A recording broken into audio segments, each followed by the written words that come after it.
A near-death experience in 1982 when I was 22 years old. At that time, I was a very avid atheist. I had just finished Vassar College, where I wrote my senior thesis on the death of God as it appeared in modernism. I was living in New York City, and I was an alcoholic, and I loved to party. So I was at a nightclub and ran out of cocaine and bought what I thought was some more from a guy at the club. My date and I were snorting it, but it wasn't getting us high. So I just snorted the whole pile in hopes that it would get me high. Later, after I got sober, and my friends in my 12-step program who used to be drug dealers heard about my story, they said that was lidocaine. They said, we used to cut cocaine with lidocaine in the 80s, but you were sold pure lidocaine. So I began to notice that I was getting tunnel vision. The outsides of my eyes were showing a kind of an orange speckle. Gradually, as my heart was slowing down to maybe 30 beats, 20 beats a minute because of the lidocaine, I began to feel there was no air in the nightclub. So I was panicking a little bit, and I told my date, there's no air, there's no air. He said, let's get you a glass of water. He took me to the bar. Bartender gave me a glass of water. I took a sip, and then I thought for a second that I had smashed my chin on the bar, collapsing. I was actually going into a grand mal seizure and cardiac arrest. But to me, it seemed that that punch under the chin shot me up in the air like a Popeye punch. And I was flying up in the air, and I had a brief sense of leaving all that nonsense behind. And that's the last I remembered of my life as Louisa. So I zoomed upward, I did a back bend and arched over and did a dive until I came into the ocean. I went very deep and then wanted to be at the surface, and I was at the surface. I looked and saw the shore quite a ways away. I wanted to be there, and then I was there. I looked down the beach and I saw a mesa or a sea stack with an old weathered house on top of it. And I knew it had to do with me. I wanted to be there, and then I was at the foot of the mesa, but now it was a whole bunch of rocks, and they were covered with this horrible, repulsive, putrid slime. I thought at the time it might be rotten seaweed, but I knew I had to climb it to reach the house. So I did. I climbed it, and when I got to the house, I was only 1 inch tall. I didn't have a body anymore at all. I had become just a subjective camera about 1 inch off the ground. So this camera of meanness moved over the door sill, and at that moment realized that all my ancestors had crossed that same threshold, and that this was our house of transition. And I knew they had all gone ahead of me to something more. I didn't know what, but they were present, and I could feel them. I could feel their joy at anticipating seeing me, especially my grandfather, who had never met me in life. Was eager to meet me here. So I moved over the wood. I could see it really, really clearly because I was so close up, and I knew that like feet after feet after feet after generation after generation after generation had passed through this very spot and worn the wood to a kind of a velvety texture. There was supposed to be a chair in the middle of the room where my ancestors all loved to sit and look out at the ocean. And I thought, I want to do that. It's my turn, and I'm too short.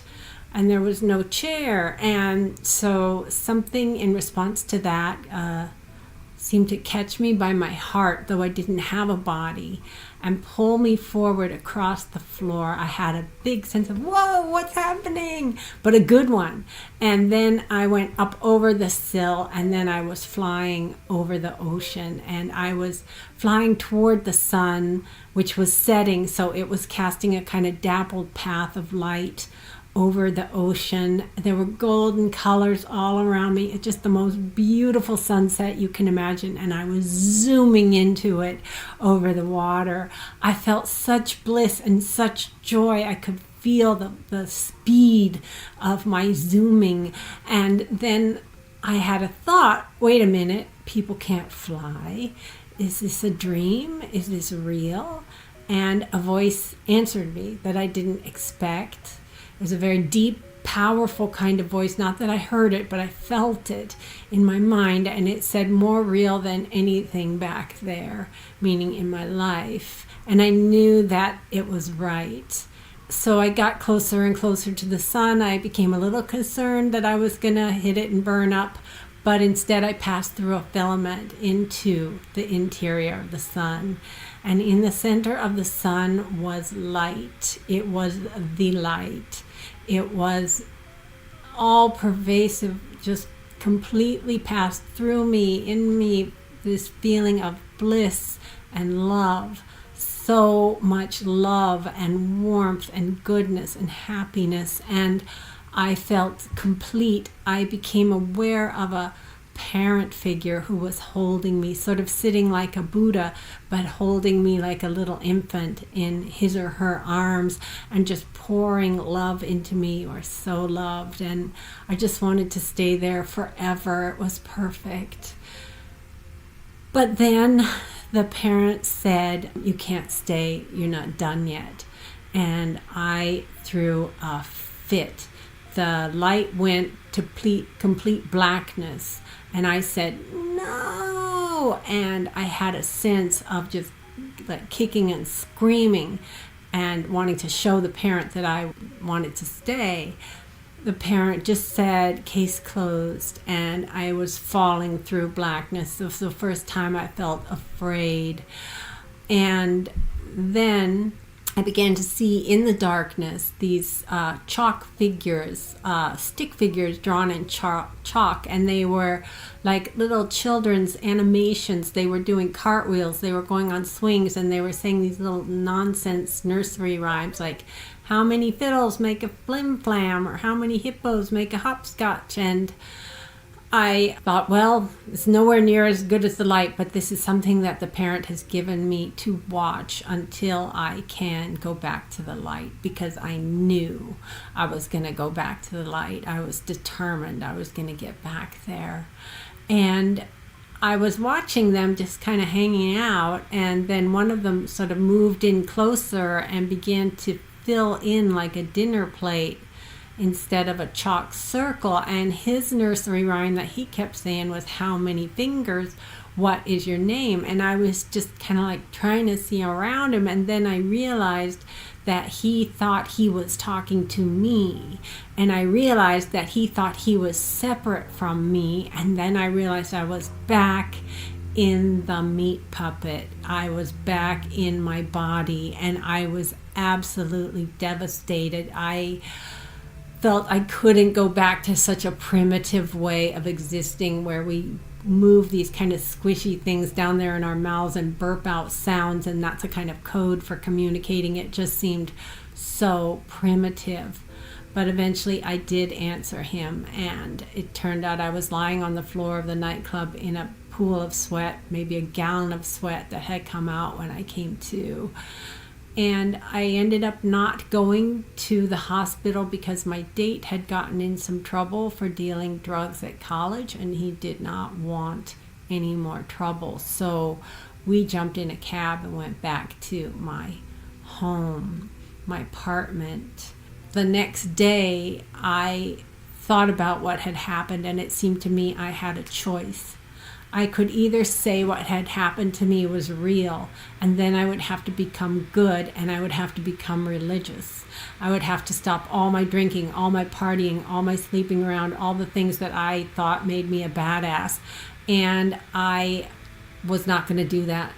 So I decided I'd come up with my own theory, which was that as my brain had shut down to more and more primitive levels, it finally had reached a level where there was only love. And that's what I had hallucinated as being inside the sun.